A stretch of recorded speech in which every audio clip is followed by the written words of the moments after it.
Assalamualaikum warahmatullahi wabarakatuh. Perkenalkan, nama saya Wirdatul Laila Rohma, mahasiswi PPG calon guru tahun 2024 gelombang 2 dari kelas PGSD 3 dengan NIM 24011565577. Di sini saya akan menjelaskan tentang rangkuman materi filosofi pendidikan Indonesia dari topik 1 sampai topik 4.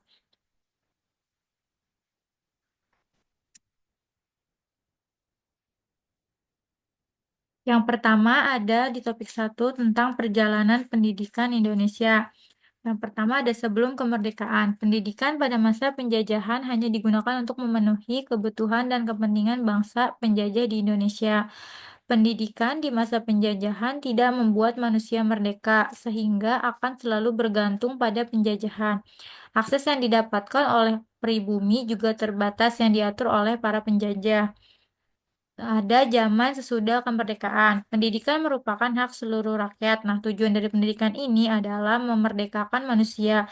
Merdeka belajar merupakan sebuah gagasan yang membebaskan guru dan siswa untuk menentukan sistem pembelajaran. Kurikulum juga diperbaharui sesuai dengan perkembangan zaman, teknologi, serta pendidikan karakter di dalamnya. Selanjutnya ada perkembangan kurikulum yang ada di Indonesia atau kurikulum pendidikan nasional. Yang pertama ada kurikulum tahun 1947, 1952, dan 1964. Kurikulum pertama kali sejak Indonesia merdeka yaitu kurikulum yang mulai digunakan pada tahun 1947, yang dikenal dengan nama Rencana Pelajaran 1947. Dalam kurikulum ini terlihat dengan jelas arah pendidikan Indonesia, yaitu lebih mengedepankan pada perubahan secara politis,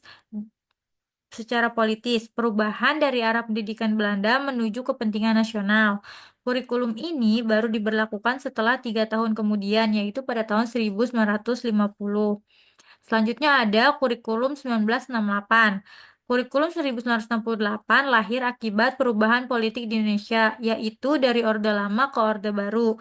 Terdapat perubahan tujuan pendidikan yang mendasar pada kurikulum ini, yaitu tujuan pendidikan yang lebih ditekankan pada upaya untuk membentuk manusia Pancasila sejati, kuat, sehat jasmani, mempertimbangkan kecerdasan, dan keterampilan, moral, budi pekerti, dan keyakinan beragama. Yang ketiga ada kurikulum 1975. Kurikulum ini lebih menekankan pada pembelajaran yang efektif dan efisien. Selanjutnya ada kurikulum 1984. Nah, kurikulum ini dikenal juga dengan disebutan kurikulum 1975 yang disempurnakan. Pada kurikulum ini lebih menekankan pada skill approach, jadi peserta didik tidak lagi ditempatkan dalam objek pembelajaran, tetapi menjadi subjek dalam kegiatan pembelajaran.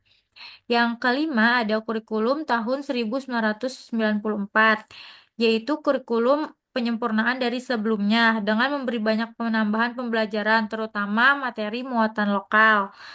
Nah, sehingga disebutnya kurikulum super padat. Nah, selanjutnya ada kurikulum tahun 2004 yang menjadi pengganti dari kurikulum 1994. Ini memiliki ciri khas menggunakan pendekatan kontekstual dan pendekatan keterampilan. Eh, yang selanjutnya ada kurikulum tahun 2013 atau yang bisa disebut dengan Kurtilas. Nah, beberapa ciri khas dari kurikulum ini yaitu berbasis kompetensi dan menggunakan pendekatan saintifik. Dan yang terakhir ada yang terbaru kurikulum Merdeka, yaitu bertujuan untuk memperbaharui sistem pendidikan Indonesia agar lebih responsif terhadap perubahan zaman dan mempersiapkan siswa untuk menghadapi tantangan global. Selanjutnya pada materi topik 2 itu tentang dasar pendidikan Indonesia menurut Ki Hajar Dewantara. Menurut Ki Hajar Dewantara, pengajaran adalah sebuah proses pendidikan untuk memberikan ilmu atau berfaedah untuk kecakapan hidup anak secara lahir dan batin. Sedangkan pendidikan sendiri merupakan sebuah tuntunan yang memberikan kepada anak agar menemukan segala kekuatan kodrat yang dimiliki, agar ia mampu mencapai keselamatan dan kebahagiaan yang setinggi-tingginya, baik sebagai seorang manusia maupun sebagai anggota masyarakat. Menurut Ki Hajar Dewantara juga ada beberapa dasar yang menuntut pendidikan. Yang pertama ada kodrat zaman dan kodrat alam. Kodrat alam berkaitan dengan sifat dan lingkungan di mana peserta didik berada. Nah, sedangkan kodrat zaman berkaitan dengan keterampilan soft skill yang diberikan kepada peserta didik agar mereka bisa hidup dan berkarya sesuai dengan perkembangan zamannya. Yang selanjutnya ada budi pekerti. Nah, budi pekerti merupakan keseimbangan hidup antara kognitif, rasa, efektif, dan psikomotorik. Keselarasan hidup anak dilatih melalui pemahaman kesadaran diri yang baik tentang dirinya, kemudian dilatih mengelola diri agar mampu memiliki kesadaran sosial bahwa ia tidak hidup sendiri dan membutuhkan relasi atau bantuan makhluk hidup lainnya. Yang selanjutnya ada sistem Among. Nah, dalam sistem Among ini ada 3 istilah yang dikenal dalam pembelajaran. Yang pertama, Ingarso Sung Tolodo, yaitu di depan menjadi teladan. Maksudnya, di sini seorang guru menjadi contoh bagi murid atau peserta didiknya. Yang kedua ada Ingmadia Mangunkarso. Artinya seorang guru harus bisa menjadi motivasi atau motivator untuk muridnya dalam melaksanakan pembelajaran. Nah, selanjutnya ada yang ketiga Tutwuri Handayani, yaitu di belakang memberikan dorongan. Nah, jadi guru tidak hanya sekedar memberikan motivasi, tetapi memberikan saran dan rekomendasi dari hasil pengamatannya agar peserta didik atau murid mampu mengembangkan dirinya dari yang menjadi yang lebih baik. Nah, selanjutnya pada topik 3 yaitu membahas tentang identitas manusia Indonesia. Terdapat 3 identitas manusia Indonesia. Yang pertama, manusia Indonesia lahir, hidup, dan berkembang dalam Kebinekaan Tunggal Ikaan. Di sini maksudnya di Indonesia itu terdapat banyak sekali keberaneka-ragaman mulai dari suku, agama, bahasa, budaya, dan lain-lainnya. Yang selanjutnya, manusia Indonesia hidup sebagai manusia Pancasila. Nah, disebut sebagai manusia Pancasila karena Pancasila sendiri merupakan dasar negara Indonesia, di mana Pancasila menjadi eh, nilai-nilai utama yang dijalankan oleh masyarakat Indonesia. Nah, selanjutnya manusia Indonesia sebagai manusia religius, artinya manusia Indonesia merupakan manusia yang beragama dan wajib memiliki agama. Secara geografis Indonesia merupakan tempat lahir dan berkembangnya agama besar Indonesia. Salah satu karakternya khas masyarakat adalah kedalaman dan keyakinan religiusitas yang berpengaruh besar pada praktis kehidupan. Dan selanjutnya ada yang topik 4 yaitu Pancasila sebagai pondasi pendidikan Indonesia. Yang pertama ada Pancasila sebagai entitas bangsa Indonesia, yaitu sebagai dasar ideologi yang mengikat bangsa Indonesia, menyatukan semua elemen masyarakat dalam bingkai negara, serta menjadi landasan dalam berbagai aspek kehidupan berbangsa dan bernegara.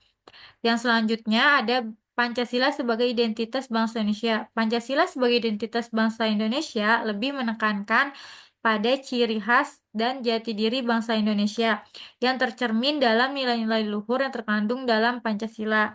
Nah, Pancasila ini menggambarkan bangsa Indonesia yang sesungguhnya. Selanjutnya, perwujudan dari Pancasila sebagai pondasi pendidikan Indonesia itu pada kurikulum Merdeka ini terwujud dalam profil pelajar Pancasila. Profil pelajar Pancasila sendiri, eh, Pancasila sendiri menjadi entitas dan identitas bangsa Indonesia dalam kebinekaan dalam setiap latar belakang kehidupan, sosial budaya, ekonomi, dan agama. Nah, profil pelajar Pancasila sendiri adalah karakter pelajar yang memiliki nilai-nilai Pancasila seperti religius, gotong royong, berpikir kritis, dan bertanggung jawab. Pada saat ini, profil pelajar Pancasila diharapkan memiliki keterampilan abad 21 yaitu kreatif, kolaboratif, dan kemampuan beradaptasi dengan perkembangan zaman.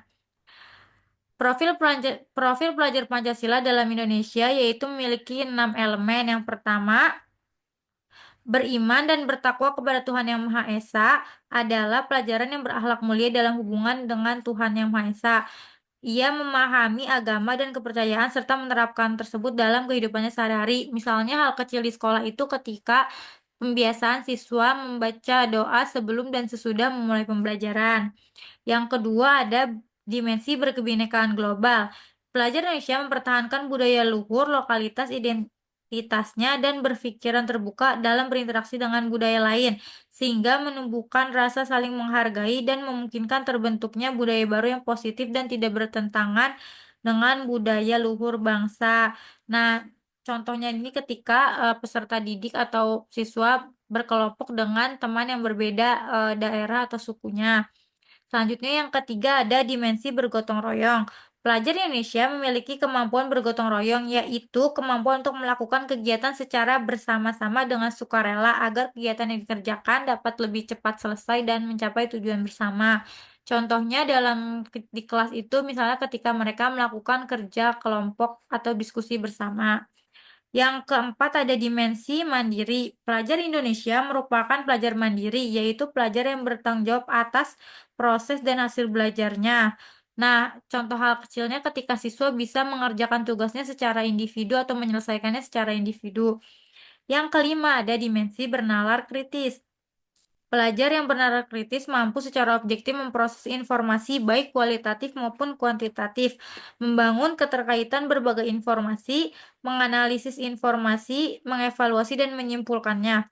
Dan yang terakhir ada elemen dimensi kreatif, yaitu pelajar yang kreatif mampu memodifikasi dan menghasilkan sesuatu yang orisinal, bermakna, bermanfaat, dan berdampak. Jadi misalnya bisa dicontoh dalam kegiatan pembelajaran itu ketika siswa menghasilkan atau membuat suatu proyek.